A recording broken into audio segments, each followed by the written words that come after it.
They say the heart never forgets its first love, but I never imagined mine would forget our 20-year marriage for hers. I thought I knew everything about my wife Amanda after 20 years of marriage.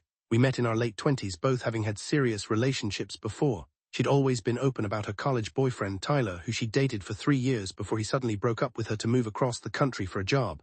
She'd been devastated, but that was long before we met. So I thought the first sign something was wrong came 6 months ago.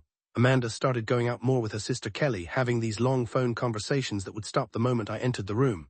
She'd become protective of her phone, something she'd never been before. I'd catch her smiling at messages and quickly putting the phone face down when she noticed me looking. I'm not usually the jealous type, but when your wife of 20 years suddenly starts acting like a teenager hiding secrets, you notice. The late nights increased, the sister visits became more frequent, and Amanda started paying more attention to her appearance, buying new clothes, going to the gym more often. I tried talking to her about it. Is everything okay? You seem distant lately. She'd brush it off, tell me I was being paranoid, that work was just stressful and spending time with Kelly helped her unwind. I wanted to believe her. After 2 decades together, you want to trust that foundation you've built. But doubt is like a splinter under your skin.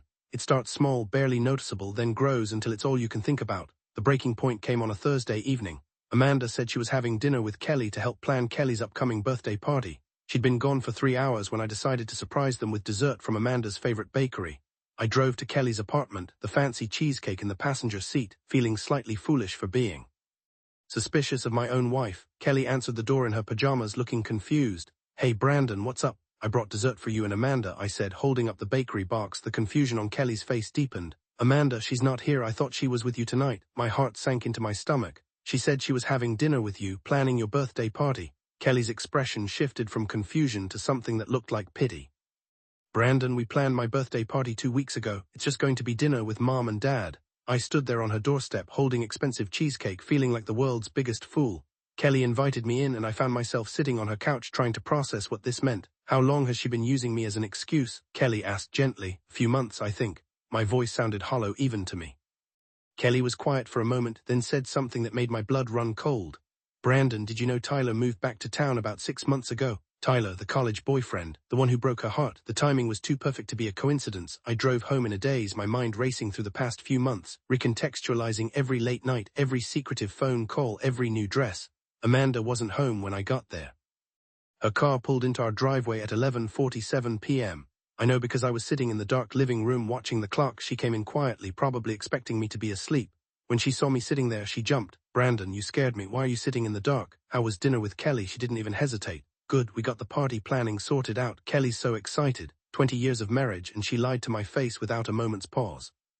That's when I knew our marriage was over. Whatever happened next, I didn't confront her that night. Instead, I did something I never thought I'd do. I started investigating my own wife. I checked our credit card statements and found charges at restaurants on nights she claimed to be with Kelly. I found hotel charges on days she said she was at work conferences. The paper trail of deception was extensive, but I needed proof of what I suspected, so I hired a private investigator. The photos arrived a week later. My wife of 20 years, the mother of my children, kissing another man in the parking lot of the Marriott downtown. More photos showed them going into the hotel together. The man was Tyler, and according to the investigator's report, he was engaged to be married in 3 weeks to a woman named Rachel. I stared at those photos for hours, feeling something inside me break and reassemble into something harder, angrier. Amanda had destroyed our marriage for a man who was about to marry someone else. She was the other woman in her own affair, but what really made my blood boil was the investigator's final discovery. Tyler hadn't just recently moved back to town, he'd been here for 8 months.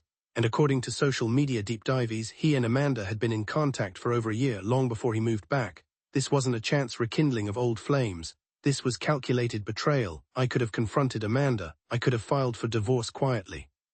But looking at those photos, thinking about all the lies, all the nights she came home to me after being with him, I wanted consequences that matched the depth of the betrayal. Tyler was getting married to Rachel in 2 weeks. A big wedding, according to his social media, 200 guests at the grand ballroom downtown. Rachel seemed like a sweet woman from her pictures, completely unaware that her fiancé was cheating on her with his college girlfriend. I made copies of everything. The photos, the hotel receipts, the credit card statements, the timeline of lies. I put it all in a manila envelope with a note that simply said, I thought you should know who you're marrying, a concerned friend. The hardest part was waiting. For 2 weeks I acted normal around Amanda. I smiled when she talked about her day, knowing she was lying about half of it. I kissed her goodnight, knowing she'd been with another man hours earlier. It was like living with a stranger wearing my wife's face. Tyler and Rachel's wedding was on a Saturday. I knew from the investigator that Amanda had told me she was spending the day at a spa with Kelly, another lie.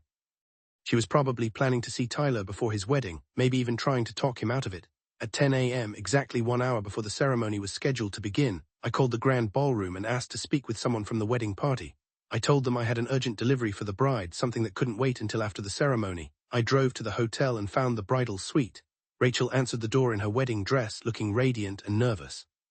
Her bridesmaids were around her, doing final touch-ups on hair and makeup. "Are you Rachel?" I asked. "Yes." "Are you with the flowers?" "No," I said, handing her the envelope. "But this is for you. I think you need to see it before you walk down that aisle." Her hands shook as she took the envelope. I didn't stay to watch her open it. I'd done what I came to do. I went home and waited.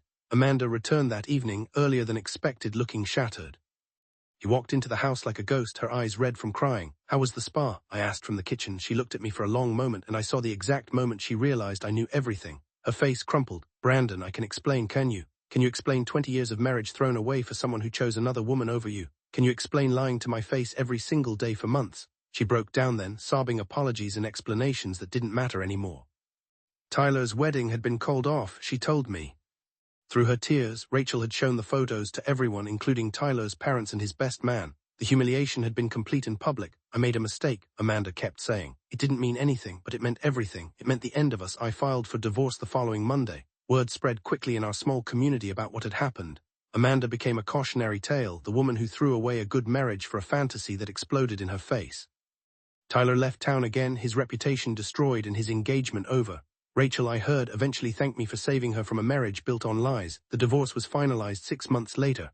Amanda got half of everything as expected, but she'd lost much more than money.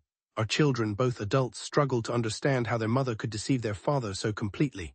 Her family was ashamed. Her friends distanced themselves. As for me, I learned something important about justice and timing. Sometimes the best revenge isn't confrontation or anger, it's simply making sure the truth comes to light at exactly the right moment. I didn't destroy Amanda's relationship with Tyler or ruin Rachel's wedding day out of spite. I did it because everyone deserved to know the truth before making life-changing decisions. Tyler and Amanda deserved each other, but Rachel deserved better. And after 20 years of being lied to, so did I. They say timing is everything, and I couldn't agree more. One envelope, delivered at the perfect moment, unraveled months of deception and saved at least one person from making a terrible mistake. The heart may never forget its first love, but it should never forget the damage it can cause when it pursues that love at any cost. Amanda found her first love again, just not the way she'd planned. And I found something I'd forgotten. I deserved a life built on honesty instead of lies.